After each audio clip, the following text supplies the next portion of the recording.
Hello, my name is Chandrashekar and I'm the CEO for JGI Schools in India. I'm also the core council member of the CII-Indian Women Network. Today, I'm here to share my perspectives about Indian education sector and as an educator, what has been our learnings and lessons from this COVID-19 pandemic, the challenges and the opportunities this pandemic is throwing up at us.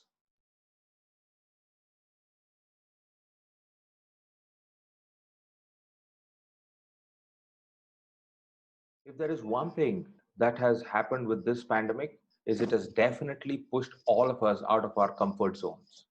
Let me begin by saying I have great amount of respect for all the teachers in this country. And especially in this hour of crisis, my respect to all of them has gone up a couple of notches.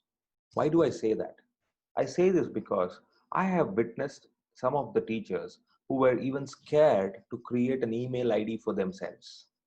But today, those teachers are online. They are teaching their children through Google Classrooms, for example. I think that in a short span of 8 to 10 days or 15 days is unbelievable because I have seen them getting scared of catching the mouse and using the internet. And today, they're comfortable talking to children.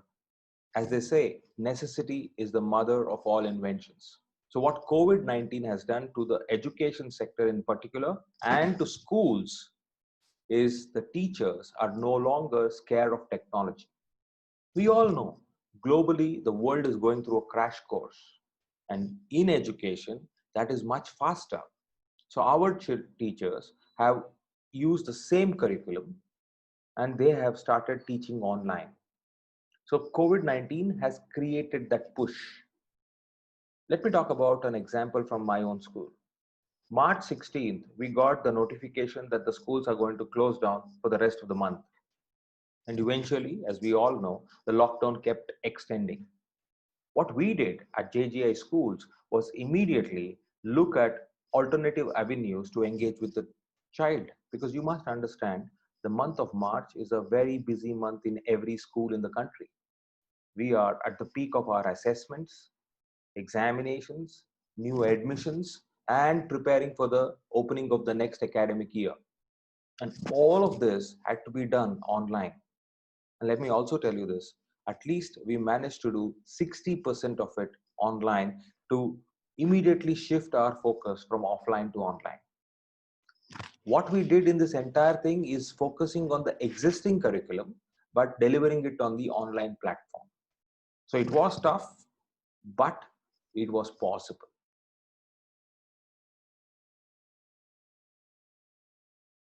The best thing about online teaching is you can use the existing curriculum and deliver that through your online classes, but it also provides you with an opportunity to go beyond your curriculum. And when I say beyond your curriculum, the engagement with children and the quality of time spent definitely gets amplified. Let me give you another example. In an online classroom, when a teacher is engaging with the child for a particular topic, the teacher can run an instantaneous poll where the children can actually answer and showcase how much they have learned so far. Not that it was not possible in offline, but in online, this happens at a stroke of a button. That's the way our teachers are going beyond the curriculum in engaging with the learner of the 21st century. This entire phenomenon of COVID-19 has created tremendous challenge to all of us. As schools, the buildings are no longer open. As homes, they're all cramped. Parents and children are cramped inside their homes. But given this scenario, how can we ensure that student learning continues and how we can create an environment and ecosystem for this to keep going? I think the first thing, in my opinion, is parents and teachers, schools and homes have to come together as partners in progress. Remember, we had this saying which was well known to all of us: parent is the first teacher, and teacher is the next parent. Home is the first school, and school is the next home. Today, those lines are being blurred. Everything is coming together. Today, parents are more than equal partners in the learning process. Look at, for example, pre-primary and primary classes. The child cannot access a device in spite of having one. It's the parent who needs to spend time along with the resources to engage the child in a meaningful way. So, what we as schools are doing is first strengthening that bond between the parent and the home and the teacher and the school. So, this is very, very important. And once we do this, I think there are multiple avenues and opportunities to ensure that the student learning goes on during this crisis. Because remember, the sad side of it is, oh, nothing is normal. But the brighter side of it is, this is the new normal. For learning, there is no limitation of boundary.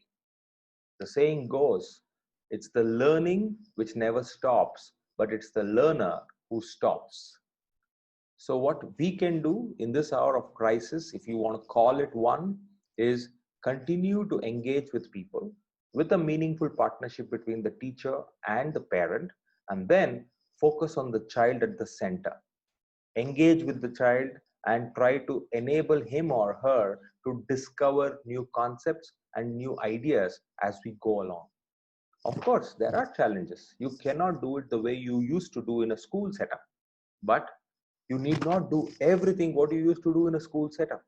So let me give you an example. In a school setup, children were told to pack their bags, to keep their books inside, to open up their lunch box and to eat without spilling. These are things which are no longer valid in an online classroom. The child is coming online, you are going to display the presentation or your whiteboard, and you're going to solve certain problems or teach certain ideas and concepts, and the child is listening, and you are engaging with the child by checking with the child at regular intervals, and then you are done with your class. You can do an online assessment. So, with all this, of course, there is tremendous preparation required, and teachers have to upgrade and upskill themselves, which we will talk about it in a while. But the fact remains that there are opportunities.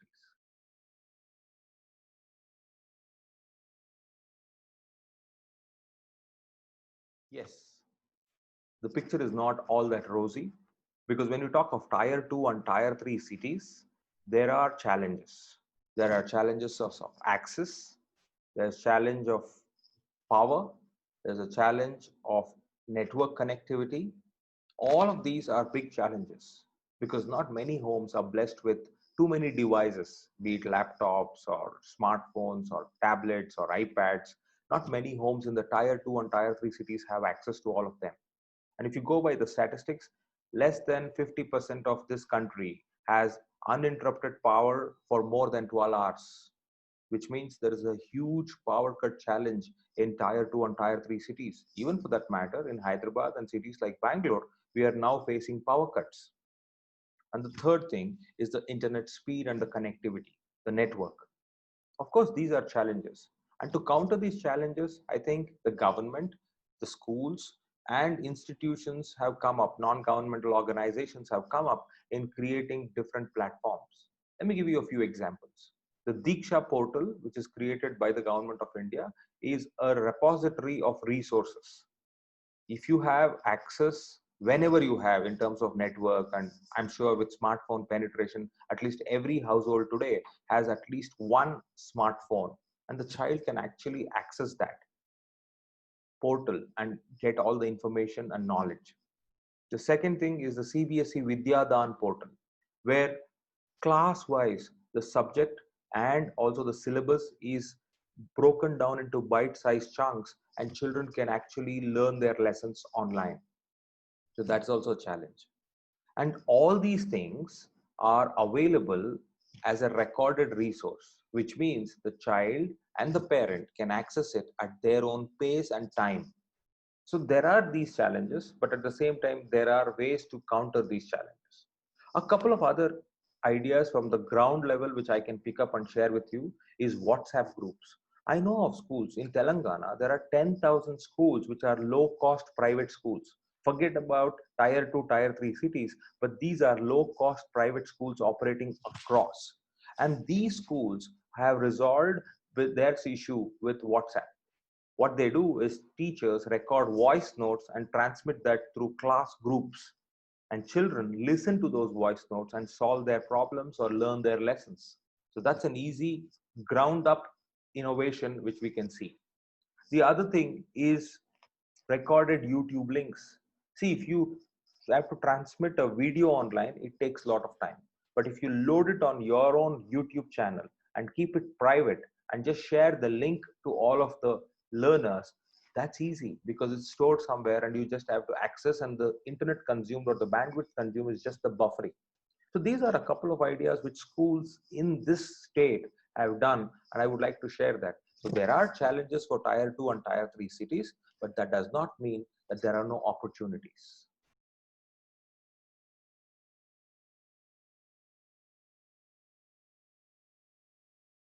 The one thing which we need to understand is offline learning and online learning are not same. In fact, I keep saying this in my webinars and wherever I talk these days online. The gone are the days of the 40 by 40 model, and now comes the time of a 20 by 20 model. In cricket, we all know 2020, but I think in classrooms, now is the time for 2020. What do I mean by that? Let me explain. In the offline model, there were 40 children permitted per class, and each period, as we call it, or each session was for 40 minutes. But in the online model, it's changed to 20 children per class and 20 minutes of session time. That's what I call the 2020 model. Why is this change happening? For two reasons. The 20 children per class is basically because the span of control for a teacher online is not possible if the class strength goes beyond 20. Now, if you ask me, so that means the teacher will have to do double the class or triple the class. Yes, and that's the reason the time has come down from 40 minutes to 20 minutes. So basically, she is repeating herself twice in the same amount of time. We are also solving some of the schools, we are also solving it through assistant teachers. If you have an assistant teacher, you can might as well do it for 40 minutes because there are two adults in the class and they are managing it. Because managing an online class is a totally different ball game compared to managing an offline class. And the second thing is the 20-minute duration is not just to support the teacher, but also to support the learner. What do I mean by that? Is the 20 minutes is what a learner, the student, can actually effectively listen. The attention span is researched and decided at 12 to 18 minutes. Anywhere between 12 to 18 minutes is what the child can attentively listen. So we keep 20 minutes is because a couple of minutes for warm up, greetings, and a couple of minutes for closure, which means the teacher is effectively left with 16 minutes of class time. So I think that's the one thing which we need to understand. Why this is important is the e-fatigue which is being caused in children when they are burdened with too much of learning through online. Because if I have to talk to you, you have to talk at the camera. And if the child has to learn, the child has to focus on the screen. And that causes a lot of stress and strain on the eyes, on the brain cells, on the nervous system. So we need to be understanding of this and we need to create that safe environment for the child. Now, another important thing schools should listen and do is not look at offloading all of their timetable to the online classes. In fact, I've come across some of the schools saying children should wear uniforms and sit in front of the camera every morning from 8:30 to afternoon 3:30. They have their morning assembly, they have their prayer, they have their classes, just as the normal school used to happen. While I don't agree to all of it, I do agree to some of it. All of it, I definitely don't agree that you should have assembly, you should have a prayer, you should have these things online. The reason is, look at this. Earlier, common courtesies demanded that I seek an appointment from someone and go into their homes only if they invite me and they are willing to let me in. Today, with the help of this camera and a Zoom classroom or a Google classroom, I am invading everyone's house without even asking their permission. After doing that, if you expect them to stand up straight in attention in their homes and pray or do the morning assembly, I think it's beyond my imagination. So I don't agree to that. But however, I do agree to the fact that the child can wear uniform and sit, just because to bring in a little bit of discipline, a little bit of seriousness to the class, and also it solves the problem to the parent, because every day if the parent needs to dress up the child and make the child sit in front of the camera, I don't think that is possible. So uniform is a good solution there. Having said that, and moving forward, the one thing which I'm really, really worried about is you cannot have the children sit in front of the camera for 6 to 8 hours. The class time, as I said, 2020 should be implemented. But apart from that, digital fatigue or digital wellness is important. So I think, in my opinion, if you are in a primary class, that is anywhere between grade 1 to grade 4, you should not have more than 2 hours of screen time. And if you are in a senior class, that is grade 5 to grade 7, that's actually the middle school, which we call. So grade 5 to grade 7, maybe you can have 2 hours and 30 minutes. And if you are in the senior classes, which is grade 8 to grade 12, I think you can go up to 4 hours. So this is the maximum. But again, this is with breaks. It's not continuous. It's not at one stretch. In fact, one of the examples I can share with you is, in every class, what we do online these days, we build in a lot of physical activities. For example, we tell the children to get up from their place, go and watch a particular thing in their balcony, maybe count the number of houses in the apartment opposite to them, or maybe count the number of clouds which they can spot, or birds, anything, and then come back, just because we want to make them see something which is away from the screen, or which is 20 feet far away. So that's one thing. For primary classes, we tell them, okay, pick up any object in your house which is of the color red or green or yellow or blue, and then bring them back to me, or at least count them back and tell me what all did you see. The reason is, physical activity is also important to get rid of this digital fatigue. So all of these things are very important to look at it. And people ask me about IIT coaching, the foundation courses, and the extra level learning.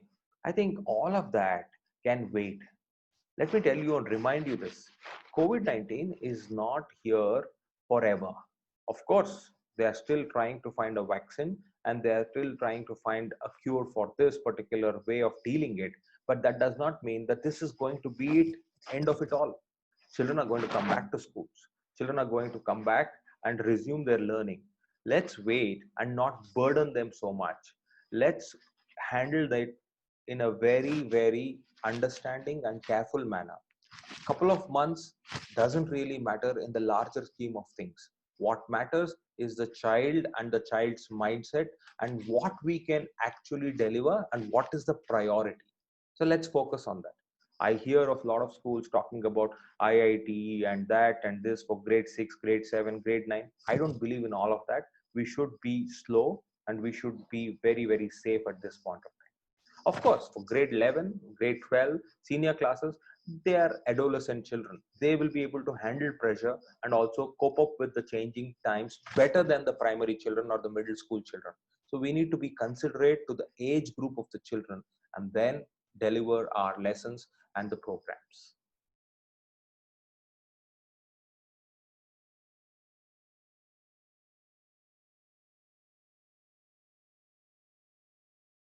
Having said all of these, I think one important piece which we need to focus on is the teacher training.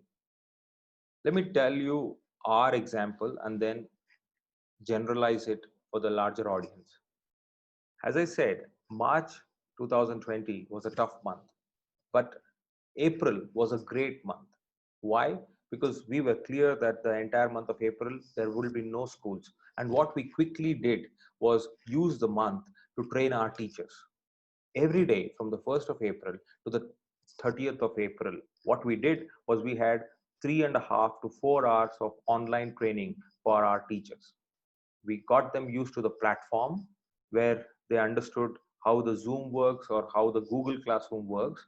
And after that, we started asking them to make presentations on their subjects. We behaved like children. where one teacher is going on the screen and teaching, and we all of us, around 150 to 200 people in that group, behaved like children and started asking questions or learning online. What this did for our teachers was it gave a world of confidence for them that they can handle the learner online through their screen. Of course, there were teething issues. Some of the teachers, as I said, didn't even know to open an email account, but today they're opening a Zoom class. It took us time, but that 1 month gave us the confidence that it is possible. And today, as I'm talking to you, from the 1st of June, we have started full-fledged classes to all children from grade 1 to grade 12. Every child is learning online. And from 15th of June, we are planning to start the pre-primary classes. Yes, that's a different world in itself. I will not get into the depth of it, but then we are prepared and our teachers are prepared. But if you ask me, are all our teachers perfect? No. Every week when the classes are happening, we've got a team of academic people who are entering the classrooms and monitoring it and coming back, not with an intention of pinpointing, but with an intention of building capacities, giving them feedback. I think this is the model we all should follow everywhere. And this is what happens in the industry as well. We need to be empathetic, we need to be supportive, and we need to be encouraging of our teachers because they are the people who are on the front line.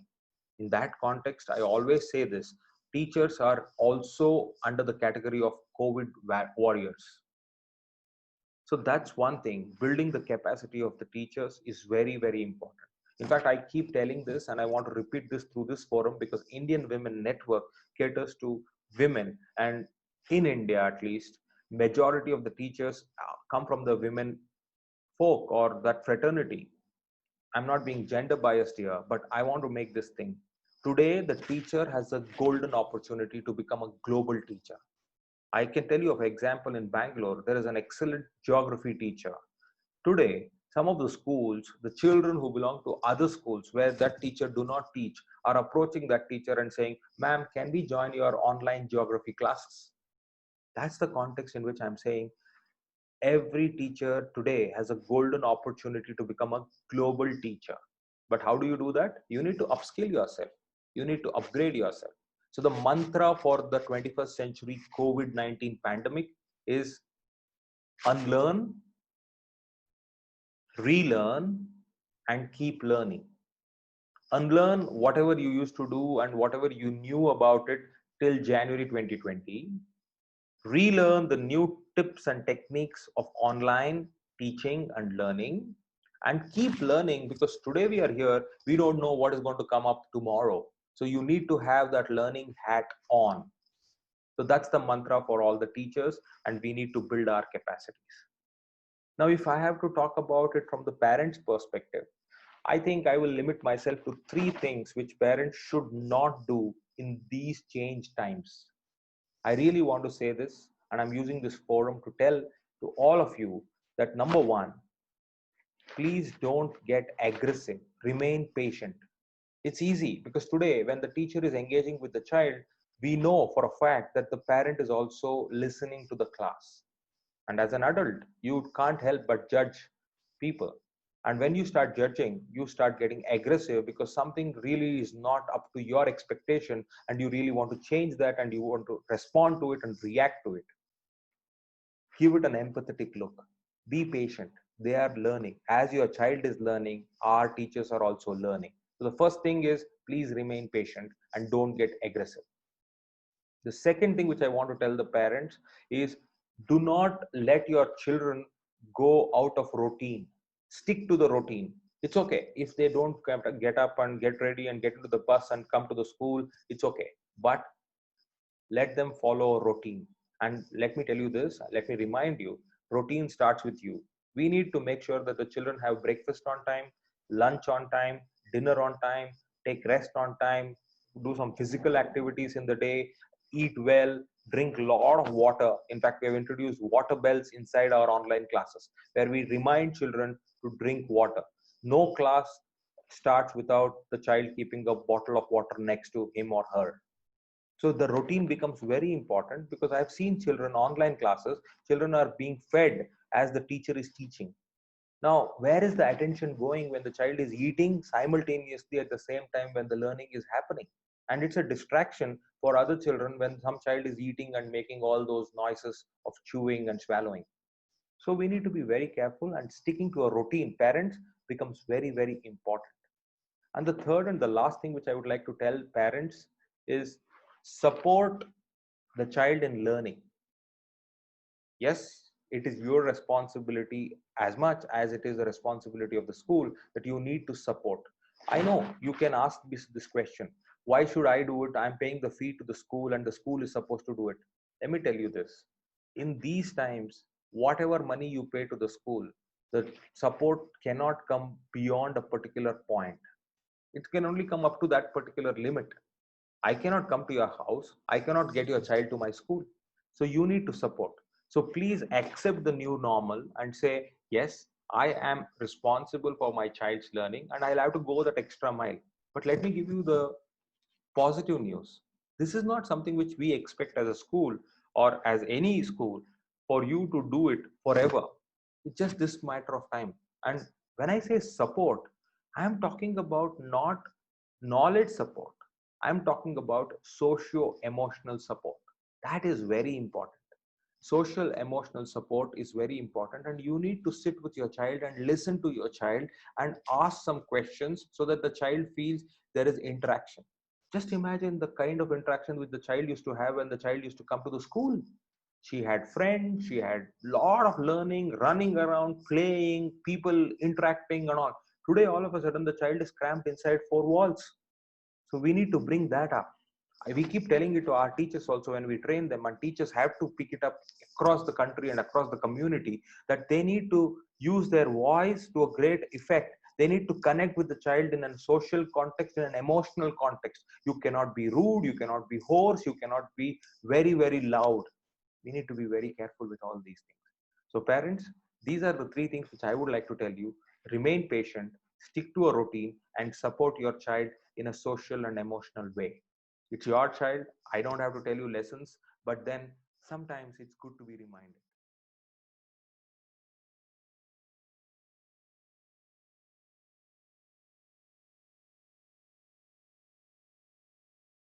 Unprecedented times demands unprecedented actions. It's in the time of adversity is when we need to look for opportunity. And I totally agree that this is an adversity and we all have to come together to explore opportunities. When I say we all, as an individual, I have to come forward to meet and to embrace my stakeholders, parents or students, teachers, and other society members who are well wishers of a school, because school is a community setup. Education is a community business, if you want to call that. But with this, at the next level, as an institution, it is important that these institutions come together. When I say institutions, educational institutions, the government, and the society comes together and to create an environment of innovation. Industry also plays an important role in making this innovation possible. I mean, you must have read in the news or heard from people that the kind of upsurge in ed tech companies has only been going upwards. I don't want to name any company here, but then there are a lot of options available for children and parents to explore from the comfort of their homes thanks to COVID-19 pandemic. But having said that, I think industry, the government, and the institution has to come together. And I can give you a couple of examples of those cases, how they have come forward. So for one, as I said in the beginning, the government has rolled out, apart from the state governments doing it, the Haryana government has done something, the Gujarat government has done it, and even the Karnataka government is doing something. But I'm not talking about state governments, I'm talking about the central government initiative from the Ministry of HRD. We have heard of the Diksha portal, where children have resources and parents can access it free of cost. Our finance minister announced that for every class, there will be a separate channel on Doordarshan where children can log in and watch. And these are great steps to reach out to all the children who do not have access to technology and who do not have issues with power and gadgets and other things. These are differently resources. And even the industries have brought up a lot of these resources, like for example Khan Academy. We know that the non-profit organization has now opened up where everyone can create their account and then access a lot of these good quality courses where people can learn from the comfort of their homes. So there are a lot of these collaborations happening. In fact, Google Classroom has announced that for every educational institution, G Suite is available and children can use it, parents can use it, and teachers can use it to create their lessons. We are using it in Jain Group of Institutions and it is doing wonders. So there are a lot of these collaborations. But having said this, if you ask me, is this collaboration enough? No, because at this point in time, the collaboration is restrictive only to the teaching and learning. I think on the whole, we need to come up with a higher degree of collaboration between the industry, the government, and the institution to make sure that any kind of these uncertain things are taken care of in the future for the future. So let me give you an example there. Today, we are talking about a 100-day model. What is that 100-day model? 100 days where children will come to school and learn, and 100 days where children will stay at home and learn. Which means there are a lot of things which we need to work out in terms of logistics, which means the syllabus, which means the kind of care and attention we need to do, plus the kind of finances which will be strained on the educational institution, or for that matter the schools and the promoters. So I think there is a need for collaboration to work out where all of them are taken care. Governments have announced that parents need not pay the fees for children for the last 3 months, and maybe this may continue. Now just imagine if there is no collaboration in decision making, if there is no synchronization of these decisions, how will institutions, how will the industry, and how will the government be able to achieve success? Together is when we can achieve success. Yes, of course, there are issues of job losses and there are issues of downturn in the economy, but that doesn't mean that paying no fees to the school is the answer. At the same time, we also have to understand that the institution is equally a part of the industry and the society and responsibility of the government. I think the collaboration needs to be drawn at a very, very broader scale rather than specific to doing online classes or collecting information and feedback through technology. No, it cannot be a piecemeal approach. It has to be a holistic approach. That's exactly what I would like to tell you. And there is another issue of last mile delivery of education. There are these channels, radios and televisions and internet. These channels are delivering education to the last mile. But the most important thing we need to understand is this last mile is still far from being achieved. I'm talking of Hyderabad or Bangalore or cities or even tier 2 and tier 3 cities. But look at villages. Look at those far off places where these kind of things are never heard of. I think we need to create that. And for that, collaboration is very important. Zilla Parishads, schools, government schools. I told you at the beginning, 9 lakh schools in our country are government owned schools. What's happening to them? Last 30 days or 90 days, no classes, no school, no midday meal. Collaboration has to happen. Migrant workers moving out from different cities to different places. Now those children have been withdrawn from the schools, and where will they join? What is the environment for them? What is going to be their future? Because in education, just like swimming, if you stop swimming, you will not float, you will drown. Same with education. If you stop learning, you will go back, you won't stay where you are. So we need to keep all these things in mind and collaborate together. Well, I think in spite of all of this, the challenges, I am more pepped up with the opportunities this sector has created because of the COVID-19 pandemic. And I'm sure that this too shall pass and we shall come out stronger towards the end of it. Of course, we need to be safe. We need to take precautions. The new normal has already set in. Things are not going to be the same as it used to be earlier in 2020 or the last year, but that does not stop us from looking forward.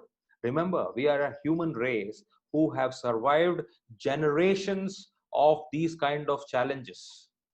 And I'm sure our children are much equipped to face the new challenges and the new realities of the future.